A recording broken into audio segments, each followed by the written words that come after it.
Кутмандуу кечиңиздер менен эфирде Нур Ньюс маалымат программасы, студияда Арзымат Аланов. Саламатсыздарбы, бүгүнкү чалышта.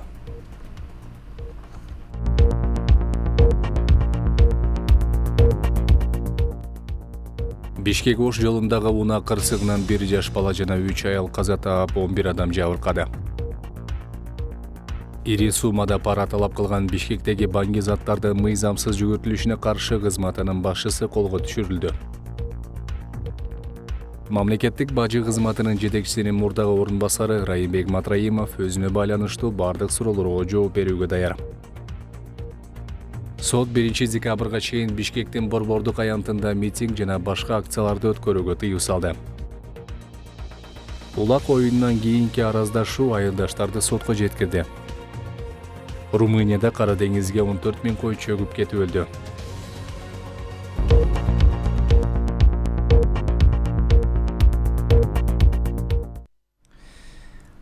Ноябрь күнү түнкү саат 23:53 чамасында Бишкек Ош жолунун 163 чакырымы Сусамыр өрөөнүндө Mercedes Sprinter жана Honda Step унааларынын катышуусунда жол кырсыгы катталды. Кырсыктын кесепетинен 5 жаштагы эркек бала жана 3 аял киши мүрт кетип, 11 адам жабыркады. Алардын аты жөнү азыркы учурда такталууда. Өзгөчө кырдаалдар министрлигинин басма сөз кызматы тараткан маалыматка караганда, куткаруучулар жол кырсыгынан жаракат алгандары тез жардам кызматына, каза болгондордун сөөгүн Ички иштер министрлигинин кызматкерлерине өткөрүп беришти. Россияда көпүрөнүн алдынан башы жарылган кыргызстандык кишинин сөөгү табылды. Маркумдун сөөгү 23 ноябрда эртең менен Ленинград облусунун Тесненск районундагы Москва-Санкт-Петербург трассасынын боюнан табылган. Окуя болгон аймактан алыс эмес жерде бош КамАЗ автоунаасында болгон. Полиция маркумдун 43 жаштагы кыргызстандык экенин аныктап, ал Россияга 1 жыл мурда келгенин билдирди. Учурда окуянын чоо жайы такталып жатат. Нарында үй өрттөнүп, киши каза тапты. Бул тууралуу күбө Телеграм каналындагы Бишкек сегодня тайпасына жазды. Кадрдан өрттөнүп жаткан үйдү жана иштеп жаткан куткаруучуларды көрүүгө болот. Өзгөчө кырдаалдар министрлиги кырсык болгонун ырастап, өрт Ленин көчөсүнөн чыкканын маалымдады. Аянты 42 чарчы метрлик каралбай калган үй өрттөнүп кетти. Анын кесепетинен 1 киши каза тапты. Учурда анын ким экени такталууда. Өрт тууралуу маалымат түнкү саат 2:25 түшсө, таңкы 5:40 толугу менен өчүрүлдү дешти өзгөчө кырдаалдар министрлигинен.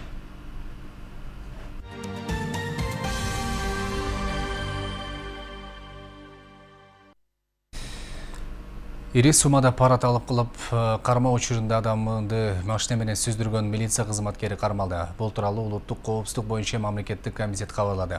Мекеменин басма сөз кызматынын маалыматына караганда 7 ноябрда УКМКнын коррупцияга каршы кызматына Бишкек шаарынын тургуну кайрылып, Ички иштер министрлигинин банги заттардын мыйзамсыз жүгүртүлүшүнө каршы кызматынын өкүлү күйөөсүнө карата козголгон иш боюнча оң чечим чыгарыш үчүн $3000 пара талап кылып жатканын айтып арызданган. Бул арыздын негизинде сотко чейинки өндүрүш башталган. 23 ноябрда Ички иштер министрлигинин ички иликтөө кызматы менен бирге жүргүзүлгөн иш-чаралардын натыйжасында паранын бир бөлүгү катары 50 000 сом алып жаткан жеринен Ички иштер министрлигинин банги заттардын мыйзамсыз жүгүртүлүшүнө каршы кызматынын Бишкек боюнча башкармалыгынын башчысы колго түшүрүлдү. Кылмышка шектүүнү кармоо учурунда ал качкан жатып, арыз жазган келинди машинасы менен сүздүрүп кеткен. Учурда жабыркаган келин ооруканада, шектүү УКМКнын тергөө абагында отурат. Мамлекеттик бажы кызматынын жетекчисинин мурдагы орун басары Райымбек Матраимов чет өлкөдөн Кыргызстанга келип, өзүнө байланыштуу бардык суроолорго жооп берүүгө даяр. Анын бул багыттагы кайрылуусун бир тууганы Жогорку Кеңештин депутаты Искендер Матраимов 24 ноябрда Фейсбукка жарыялады. Анда Райымбек Матраимов Азаттык радиосунун иликтөөсүндө айтылган маалыматтар туура эмес экенин кошумчалап, актыгын далилдей алаарын белгиледи. Ал эми Коопсуздук кеңешинин катчысы Дамир Сагынбаев журналисттик иликтөөгө байланыштуу мамлекеттик бажы кызматынын жетекчисинин мурдагы орун басары Райымбек Матраимов мекеме аралык тергөө тобуна чакырылышы мүмкүн экенин билдирди.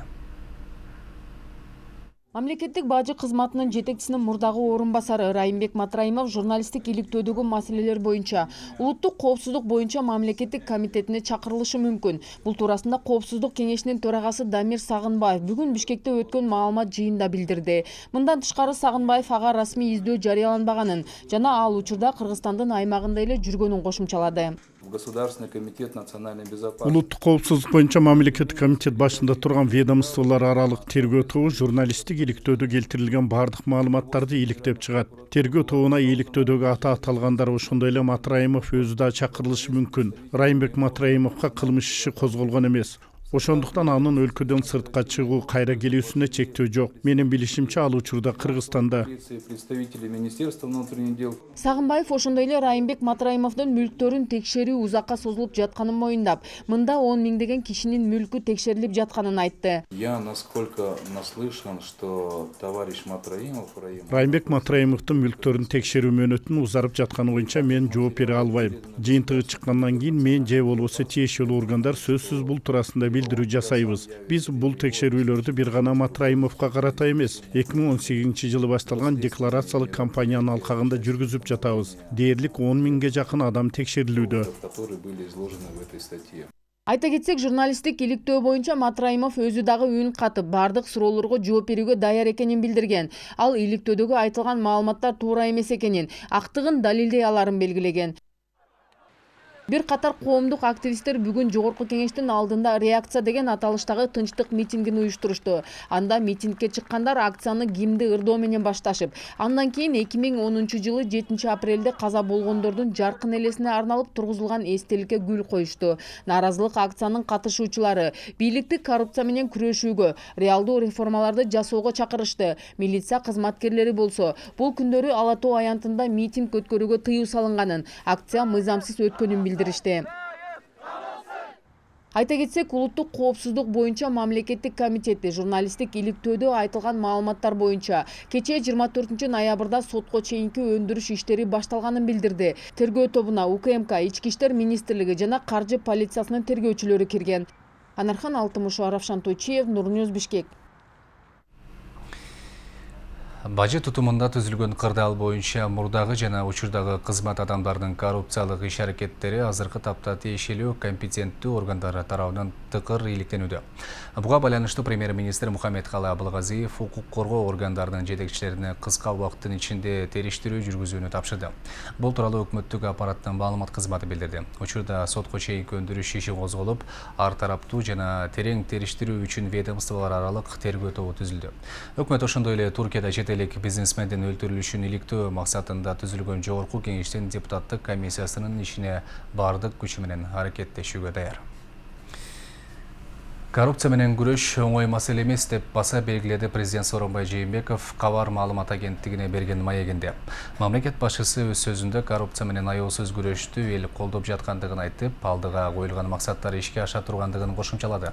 Мындан тышкары эң башкысы коррупция менен күрөшө турган мамлекеттик органдарды тазалоо процесси турат. Булар сот системасы, прокуратура, милиция, финансылык полиция, эсептөө палатасы жана башкалар деди. Колдосу бар. Бизде эрк бар. Бул күрөштү биз буюрса улантабыз. Өзүбүз белгилеген максаттарды ишке ашырабыз. Анан эң негизгиси биздин күрөш бул коррупция менен күрөшө турган мамлекеттик органдарды тазалоо процесси. Мына ушул маселе туруп атат. Ал боюнча мына иштеп атабыз. Бул кайсы органдар? Бул сот системасы, прокуратура, милиция, экономикалык кылмышка каршы күрөшүү кызматы, эсептөө палатасы. Биз коррупция менен күрөштү мындай жакшыртып ишке ашырыш үчүн ошо коррупция менен күрөшүп аткан органдарды тазалашыбыз керек. Андан кийин коррупциядан күрөштө жыйынтык болот. Буюрса тазаланган процессти муну улантабыз, төрөмөс адамдардан айрылабыз. Сот 1 декабрга чейин Бишкектин Борбордук аянтында митинг жана башка акцияларды өткөрүүгө тыюу салды. Мындай чечимди 1 райондук соту 13 ноябрда эле кабыл алган.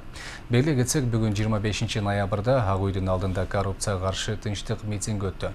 Буга чейин 1 райондук хакимияты митинг жана башка ар кандай өңүттөгү тынчтык акцияларын өткөрүүнү чектөө жөнүндө чечимин мыйзамдуу деп табууну сунуштап сотко кайрылган. Буга 14 жана 19 ноябрь күндөрү Дөлөн Өмүрзаков атындагы стадиондо өткөн футбол чемпионаты, 27 ноябрда Казакстандын президенти Касым-Жомарт Токаевдин Бишкекке расмий сапары менен келери, ал эми 28 ноябрда жамааттык коопсуздук жөнүндө келишим уюму мүчө мамлекеттердин саммити болору себеп болгон. Хакимият 1 декабрга чейин тынчтык акцияларын Ширбаков жана Боталиев көчөлөрүнүн кесилишиндеги скверде өткөрүүнү сунуштаган. Натыйжада ишти караган судья Зарина Бейшеева 1 май райондук хакимиятынын митинг жана башка ар кандай өңүттөгү тынчтык акцияларын өткөрүүнү чектөө жөнүндө чечимин мыйзамдуу жана негиздүү деп тапкан. Айылдаштардын сотко четкен араздашуусу боюнча жыл айланып чечим чыкпай келет. Ынтымак айылынын тургундары бүгүн кайрадан Кара Суу райондук соттун алдына чогулушту. Анда Уларбек Акматов менен Кыдырбаевдардын үй бүлөсүнүн улак оюнунда чыккан мушташы териштирилүүдө. Бирок мында токмоктолгондо сабаганда тарап жабырлануучу экендиктерин билдиришүүдө. Тергөөчүдөн тергөөчүгө каттаган Уларбек Акматов өткөн жылдан бери Кыдырбаевдардын үй бүлөсү менен соттошуп келет. Бүгүн Кара Суу районундагы соттук отурумга келген. Өзүн жабырлануучумун деп тааныштырган Уларбек Акматов Кыдырбаевдардын үй бүлөсүнөн токмок жегенин айтат. Бирок аны токмоктогон жарандар да жабырлануучубуз деп арыз таштаган. Биздин бул жерге чогулуубуздун максаты акыйкат издеп жүрөбүз. Акыйкат издеп мына 3 жылдан бери булар менен соттошуп, жыйынтык жок. Мени токмоктоп алышып, мен экспертизадан оор деп чыкканмын. Кайда Бишкекте комиссионер берип, кайда жеңилдетип келишкен. Азыр ошол иш козгобой, кайда мен үстүмөн мени урган деп жалган жерден күбөлөр толтура турса дагы мени инисөкө деп урган деп оор деп экспертизадан чыгарып алыптыр. Бундай экспертиза бир эле жолку эмес, менен башка баланы дагы ошондой экспертиза менен жоопко тартып жүргөн. Оны уруп токмоктоп алып туруп. Эки тараптын пикир келишпестигинде Уларбектин токмоктолгонун көргөнбүз деген жарандар да бүгүн сотко келишкен. Ошо Кызыл Суу айыл өкмөтүндө улак болгон, чоң улак болгон. Ошол жерде мына Улар деген баланы, мына баланы Жамшитов ушуну уруп кетишкен. Олар үчөө эле урган. Элдер ажыраткан. Кайтып буну урду деп, бул onu үчөөнү урду деп кайтып келип жатыптыр да больницага. Бул жерден адилеттик болуш керек эле да, жогору жактанчы. Чындыгында айтканда бул туура эмес нерсе болуп атат. Уларбек Акматовду үчөлөп сабат деп айтылып жаткан жарандардын да өз чындыгын угуу үчүн микрофон берүүгө камындык. Бирок сотко келбегендиктен маалымат ала алган жокпуз. Мыйзамдуу өкүлү катары сотко катышып жаткан жактоочусу бир адамды үчөлөп сабат деп айтылып жаткан маалыматтар жалган экенин айтты. Процесс уже аягына чегилет этот процесс. Залимбек окуя, бул окуя узун окуя да. Biz bunu 2015 жылдан бери алардындай карама каршылыктары бар экен да. Бүгүнкү күнгө чейин өз ара мындай болуп атат дагы эле бүт элек. Ошол ал жалган да.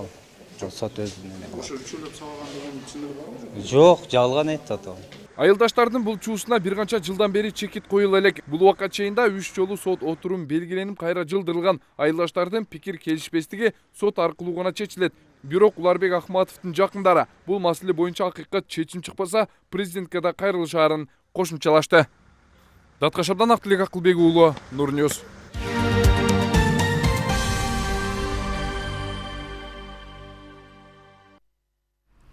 Азыр чет элдик кабарлар менен тааныштырабыз. Румынияда Кара деңизге 14 000 кою чөп кетти. Ирактагы толкундоолордо коопсуздук күчтөрдүн колунан кеминде 7 демонстрант каза тапты.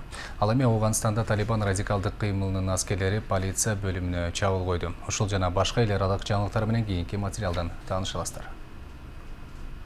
Талибан радикалдык кыймылынын аскерлери Афганстандагы Дайкунди провинциясындагы полиция бөлүмүнө чабуул койду. Бул тууралуу жергиликтүү губернатордун маалымат катчысына шилтеме жасап, Анадолу агенттиги жазып чыкты. Маалыматка ылайык чабуул учурунда 8 адам каза болуп, 4 полиция кызматкери жарадар болгон. Ошондой эле ок атышуунун жүрүшүндө 25 талибан жок кылынган. Бул тууралуу Талибан кыймылы эч кандай билдирүү жасай элек.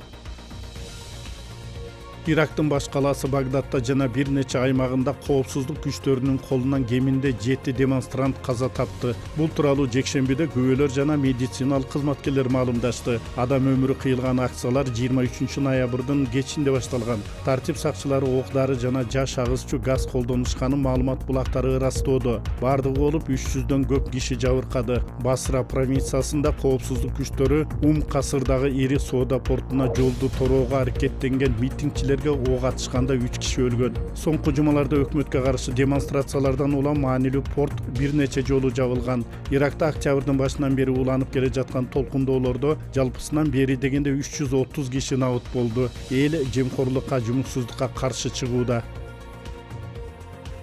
АКШнын борбордук чалгындоо башкармалыгынын мурунку агенти Джерри Чун Шин Ли Кытай мамлекетинин пайдасына тыңчылык кылып жүргөндүгү үчүн 19 жылга эркинен ажыратылды. Мындай көрүнүш АКШда бир жылдын ичинде 3-чү жолу катталды. Бул тууралуу BBC орус кызматы билдирди. Ага ылайык АКШнын 55 жаштагы жараны Джерри Чун Шин Ли күнөөсүн май айында эле мойнуна алган. Иликтөөлөрдүн натыйжасында ал 2007 жылы борбордук чалгындоо башкармалыгынан кеткенден кийин Кытайдын атайын кызматтары тарабынан Гонконг шаарында Кытай мамлекетинин пайдасына АКШнын сырдуу маалыматтарын сатууга көндүрүлгөн. Ал америкалык коргоо комплекси тууралуу берген маалыматтары үчүн акча алып турган. Прокуратуранын айтымында Кытайлар Ли менен 2013 жылы эле байланыш түзүшкөн. Ага акча сунушташып, Кытайга керектүү маалыматтарды берип тургандыгы үчүн өмүр бою эч нерседен кем кылбай тургандыгын убада кылышкан. 2013-2013 жылдардын аралыгында Линин Гонконгдогу банктык эсебине 100 миңдеген долларлар келип түшкөн. Ли борбордук чалгындоо башкармалыгынын аракеттери тууралуу документтерди даярдап берген. Анда аталган мекеменин агенттери тууралуу маалыматтар жана алардын кайсыл жакка жиберилери көрсөтүлгөн.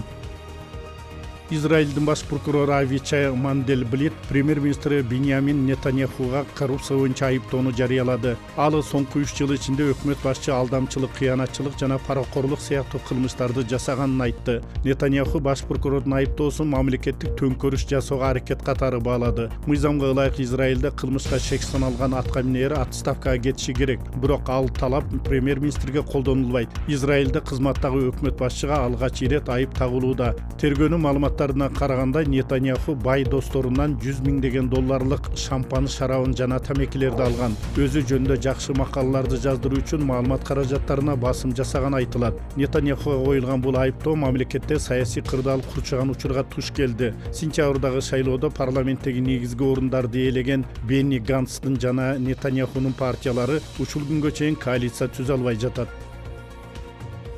Гонконгдо 24 ноябрда 18 районда өткөн жергиликтүү депутаттарды шайлоодо оппозициялык кыймылдын жана партиянын кандидаттары жеңишке жетишти. Маалыматка ылайык, оппозиция башкача айтканда демократияны өнүктүрүүнүн тарапташтары 452 орундун 300дөн ашыгына ээ болоору айтылууда. Буга чейин демократтар 100 чакты орунду гана ээлеп келишкен. 24 ноябрда Гонконгдо көпкө созулган полиция менен бийликке каршы болгондордун калайман каршылыктарынан соң алгач ирет шайлоо өттү. Шайлоого 2,9 миллион шайлоочу же шайлоочулардын 71% катышкан. Ал эми мурдагы 2015 жылы өткөн шайлоодо катышкандардын саны 47%ды түзгөн. Айта кетсек, Гонконг эли бийлик кылмышка чектүүлөрдү Кытайга экстрадициялоо мыйзамына каршылык кылып, июнь айынын башынан бери байма-бай митингтерге чыгып келет. Жалпы каршылыктан соң бийлик бул мыйзамдык документти убактылуу артка жылдырып, кийин парламенттен биротоло кайтарып алган. Ага карабастан демонстранттар нааразычылык акцияларын токтотушкан эмес. Алар Бейжиңдин саясатынан чыкпаган бийликтин отставкасын, буга чейинки калайман каршылыкта кармалгандардын бошотулушун жана демонстранттарга каршы зулум аракеттерди колдонгон полиция кызматкерлеринин жазаланышын талап кылышкан. Румынияда Кара деңизде Queen Hind аттуу кеме чөгүп кетти. Маалыматка ылайык, кемеде 14600 кой болгон. Белгисиз себептер менен кеме бир капталына ооп калган. Экипаждын 22 мүчөсү тең сербиялык жарандар болгон. Экипаж мүчөлөрү толугу менен куткарылган. Алардын бирөөсүнө гана суук тийип ооруканага жаткырылган. Маалыматка ылайык, кеме 1980 жылы курулган. Узундугу 85 метр келип, 3785 тонна салмакты көтөрүүгө ылайыкташкан.